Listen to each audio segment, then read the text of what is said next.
Well, hi everyone. I'm Andrew Paradise. I'm the CEO and founder of a company called Skills. Skills is the first mobile infrastructure company created. We've raised 28 million in venture capital to build out an infrastructure that ranges from a tournament management system to viewing technologies and then broadcasting tools. And so I'm going to give a quick presentation today on kind of the history of sports and how we see the evolving history of eSports. And the relevant technologies you're going to need to build from game to sport in the online world. So how a game becomes a sport. I love talking about this topic because a lot of people are not huge sports fanatics in the online world. And it's very interesting thinking about games like football. So football is a sport that was invented in the 1860s. It was about 15 years later that football transcended into being played as a sport, where the first rule set was built. And so you have the first rules written down in the 1870s, and then moving on from that, actually the NFL started in 1920. And one of the things that's very interesting about football, as an example, is this pattern of about 50 years between when a game historically started offline and then become an offline sport. And one theory for that is you need multiple living generations of human beings to be interested in a given game for it to transcend from game to sport. When you think about the offline world, you have much more of a pyramid type build in terms of interest. So you have your casual or pee-wee level of football. You then have your high school level, then college, and then eventually pro. When you go and look at other sports like basketball actually followed a very similar pattern to football in its development into being a professional sport. And then you fast forward to greater and greater pinnacles of what it means to be a sport. So football eventually moves on from just being a professionally organized sport to being something that's played in a Super Bowl. And eventually that Super Bowl reaches a pinnacle of almost $4 billion in advertising in 2015. A lot of people like to think about the future of the NFL and to liken my game might become the future of the NFL. I've been talking to a number of different major studios for the last several years as we built out Skills. And most of them tell me we're going to be the NFL. And I think the interesting thing that we think a lot about at Skills is that it's not just about the 0.1%, it's about the 99.9% of players who are engaging in a sport that make it so special. So we're at about the 50-year mark in video gaming. A lot of people, again, don't think about the beginning of video gaming starting with games like Pong. Pong first became popularized in an upright arcade machine in 1972. It was the real predecessor technology that led to the rise of consoles. How many people in the audience had an Atari 2600? Anybody? 3? Okay, I'll go 4. The 2600, one of the amazing things about it was actually a pricing model that depended on the upright world. So at the time, the world had been pretty much mechanical penny arcades. So this was actually pre-video game arcades, where the video games came along and said, we're going to copy this mechanical model, and we're going to put computers in these arcades and charge a coin amount, originally about a nickel, and then moving on to 25 cents. Today it's like $5 sometimes to do a single racing game. But the important part about it is the pricing model for the 2600 was based on the fact that if you played 800 times in an arcade, it'd be about the same price to buy a 2600. And that actually led to the winnowing from the masses, which is your arcade business model, down to the hardcore people who are playing 800 times plus on their Atari. That again moved on to the console generation. Many people probably here hopefully had a Nintendo or a Sega.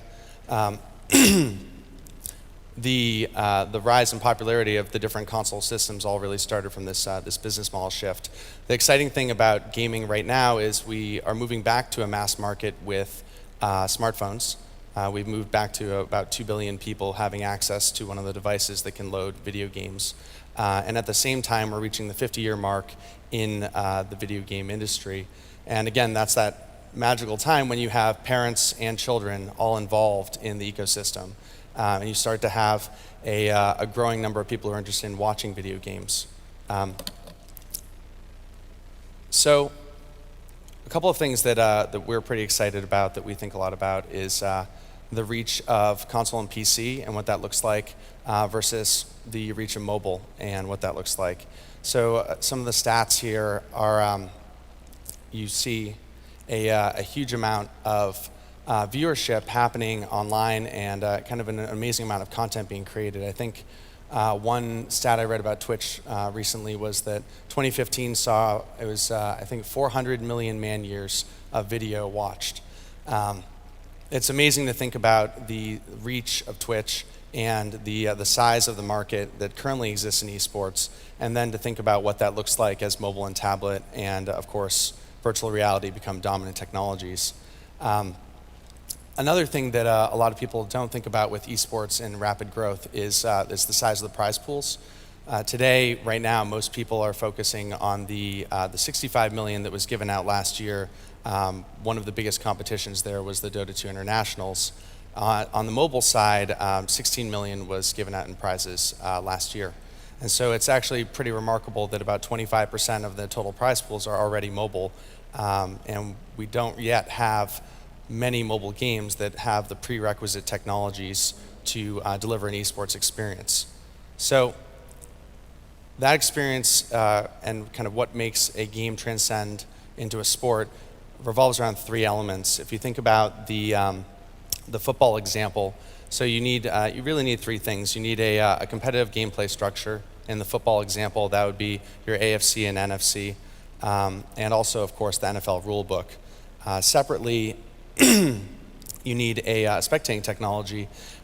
In the old school world, this is pretty simple. Everyone just kind of gathered around a field, and then, of course, once we had too many people gathering around the field, we started building up stands, and then you arrive at the modern stadium. I was actually talking earlier about the stadium in San Francisco, the Giants Stadium. It's regarded as the modern stadium, which in the offline world means they were the first people to pioneer high-end eateries inside of stadiums. And that was a technological advancement for the offline world around spectator technology. When you start to examine the online world, I think we can look at some of the top games that have become esports, and we can kind of dissect them and understand some of the requisite technologies for building esports. So the first one is building out a game that is easy to pick up but difficult to master. If you think about a game like Hearthstone, this is a great example of a game where the mechanics are very simple. You can actually learn to play in about 10 minutes.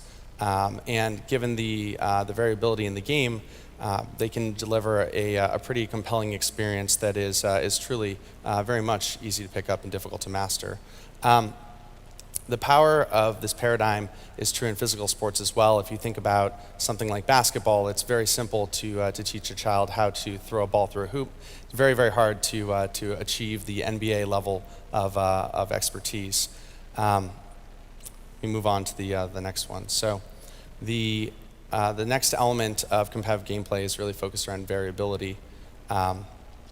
The single-player version of Halo is a great example of this. So if we were going to build out a tournament of people playing single-player mode as fast as they can, it might not be a very compelling thing to watch or to engage in as a player.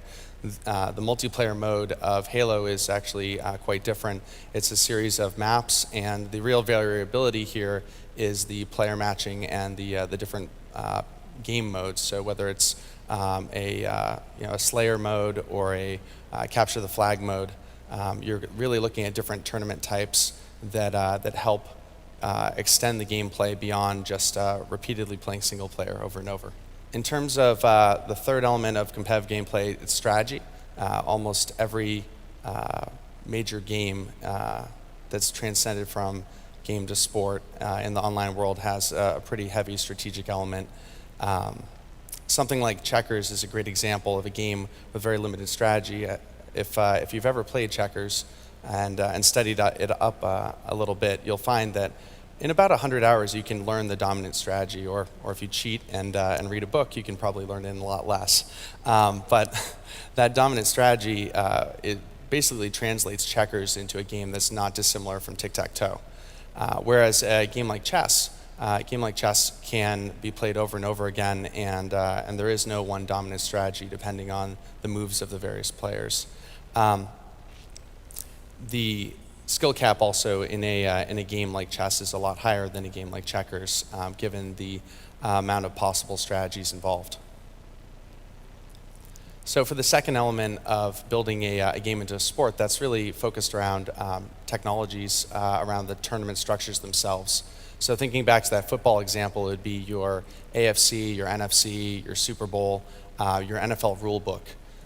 So a few of the elements that we picked out that seem to be common across all of the current esports are tournament lobbies, player profiling, match histories, leaderboards, and of course leagues. Even though this seems very straightforward, I think a lot of different companies get it wrong in terms of thinking about the competitive rule book, if you will, and how important it is to turning the game into a sport. You can actually spend so much time building the tournament technology that you forget to think about the game modes themselves. So is 1v1 going to be the most popular tournament type, or a free-for-all, or capture the flag, or a 3v3 is a very popular format for MOBAs. And of course, the player profiles and the progression behind player profiles is a critical piece of the esports experience. The sense of achievement and leveling in leagues, even games like Clash of Clans, that is a much newer game than something like a League of Legends. You have a pretty significant portion of the experience dedicated to leveling and into league play. So a little bit more about player matching. So one of the things that we found really interesting when we started Skills was the history of player matching is actually pretty rudimentary. Most studios today still use ELO. I don't know how many people are familiar with that algorithm. It's actually a math algorithm derived from chess and then adapted to video game play. In fact, companies like Riot Games used ELO for many years as they started out. The challenges with ELO and that algorithm is that it's really designed for a 1v1 experience, and it's basically, I guess the best way to describe the math is it's very slow moving to determine an initial rating and very slow moving at adjusting that rating. And the problem with that, of course, in online games is the change in skill might be different over time. So how fast you go from being a new player to being a pro player in a new real-time strategy game, a new MOBA, might be very different from a game like chess.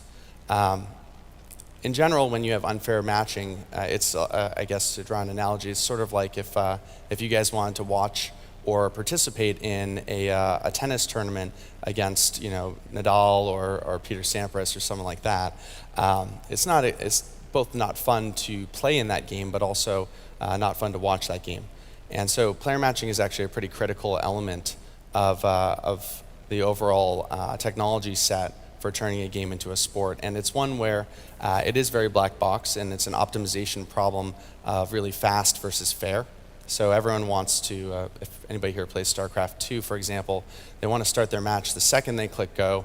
However, we also want it to be a fair match, and that necessarily makes it very difficult to solve that problem. The other part of player matching that's very important is that when you have a poor player matching experience, it significantly undermines your ability to onboard new players into your game and thus to build a sport. And so if you think about games like basketball or football or just kind of any of your traditional games, very few video games ever have the number of new players to be able to experiment and kind of burn out groups of players to create that pyramid. And so player matching is actually even more important the smaller the population size. I talk a lot actually in the US about a game called Lacrosse. I don't know if people over here watch that or have ever played it, but it's pretty popular on the East Coast in the US, and I think that game is a perfect example of where better player matching would help foster the professional scene. So another one that's very important in terms of tournament technology is fairness. Valve's version of this is the Valve anti-cheat system. In general, when you think about fairness, I think a great way to explain it is there's an example of the New York Marathon a couple of years ago. So the New York Marathon, believe it or not, they had one of the runners actually get on a subway in the middle of the race and then get off at the finish line and place in the top 100. And actually, this person was awarded a medal and a prize, and kind of got away with it for about 12 days. And I think there's no better example than that to explain why fairness is so important. It's not just important to the players, it's important to the spectators and the integrity of the sport. Unfortunately, in the online world, it's really hard, especially in open architecture systems like computers. So I guess there's no easy way to cheat around that. I think Valve has done a better job than many of building out anti-cheat. One of the things they do is they actually detect players 3 to 4 weeks ahead of banning them to have a time lag, so it's harder to connect why the person was caught.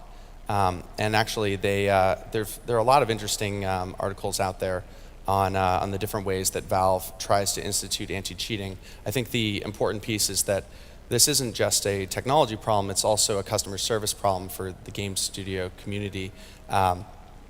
Banning cheaters is one of the critical elements overall to building from game to sport. So I'm going to kind of go through these next ones pretty quickly as I'm running a little long here. Viewing and spectating technology, this is probably a no-brainer. I think the last panel was talking about it.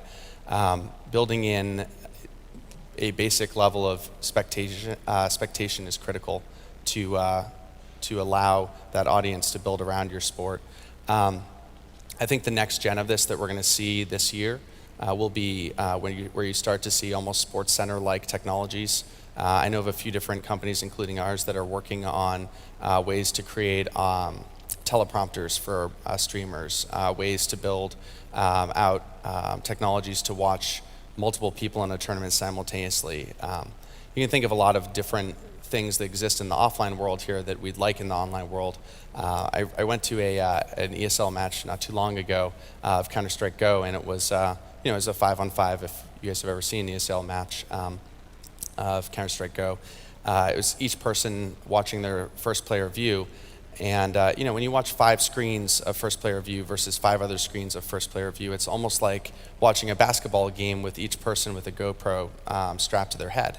It's a very confusing experience, and it really reduces the spectatorship, especially for casual viewers. One of the most impressive things from the Newsy report that came out in the last few days is just that almost 2/3 of the audience in terms of spectatorship is people who don't play video games and people who are driving their entertainment purely from watching. So I think without going on too much further about that, it's a pretty important facet. And of course, tied into that is replays and instant replays. And this is both for players to be able to improve their skill, but also to create that social recognition around a top play or a world record. We don't yet have a video game in the Olympics, but I do think we're moving closer and closer to that. One of the things that's helping us move there is the X Games. And so just a quick thing aside on that, snowboarding actually is something that wasn't in the Olympics until 1998. Its path to the Olympics was also through the X Games. And so I'm quite encouraged when I think about video games being invited into the X Games recently. It seems like we're much closer to seeing an Olympic event than maybe ever before. And perhaps that sounds a little crazy, but I do think it's closer than any of us imagine. And then the last piece of the stack that I'm going to talk about for today is just how you foster that streamer network. One example of a company that's done a really great job at this is Vainglory and Super Evil Megacorp. They were the fastest growing mobile game on Twitch last year. A lot of the work there behind the scenes is working with streamers on why they would want to stream this content and engaging with them in various ways.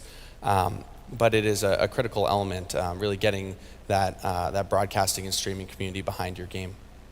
So to kind of recap all of that, it's kind of starting at your anti-cheating and anti-fraud layer, moving up to player matching and player rating, tournament technology, and then broadcasting tools.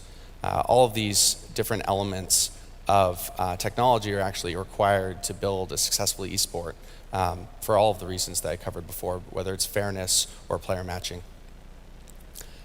I think one of the exciting things in general about the video game space is it's always been pioneered by indies. In '84, when Tetris was created by a single Russian programmer, in '93, when Doom and actually Wolf 3D, Wolf 3D was written by a single programmer again. Counter-Strike was a hack by Min Lee in '99.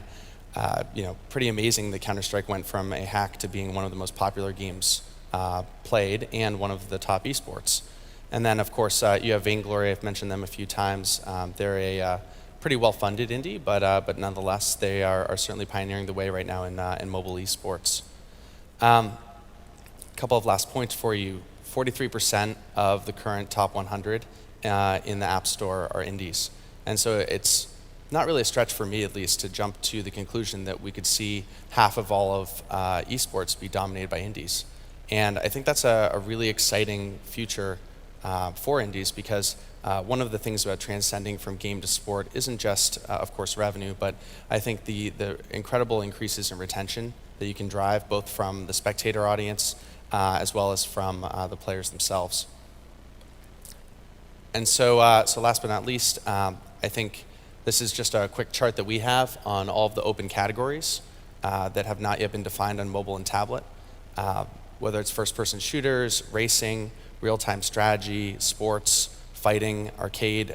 These are all games that have at least some level of esports play in PC and console, but are pretty much untouched in mobile right now. We are seeing the first esports in terms of MOBAs, but we haven't yet seen any major games in these genres. So it's a pretty wonderful opportunity for the indie community. And that's all I have. Any questions? You talked about being fair when it comes to like banning people who are hacking or whatever, but Riot has also just started with rewarding people who are being nice to their teammates and stuff like that. Do you think that that could help in other games as well? Like if you could kind of reward your teammates or your enemies for playing after the rules? For playing fairly. Yeah, I think in general, the missing element there is kind of a player rating or player trust score that hasn't been developed yet. It's something that, so my last company, we pioneered mobile payments, and payments are all about trust. And so I think that same kind of concept can be applied to the gaming world. Actually, Xbox Live did a pretty good job of building out a same kind of plus-minus system, as opposed to just the minus. The near term on that, I think, unfortunately, is all disconnected networks. But one of the things that I'm hopeful about, whether it's Skills or another company, is building that connected profile where the plus and minuses are shared from game to game. Because at the end of the day, if you're you're that 1% player that they were mentioning in the last panel that's both the best and the most annoying or most difficult, it probably stands to reason that your personality is going to map across to your other gameplay. And so there's a lot of shared value in that data. Anyone have any more questions? No? Okay. Then it's coffee break, and we are back here in 30 minutes. All right. Thanks, everyone.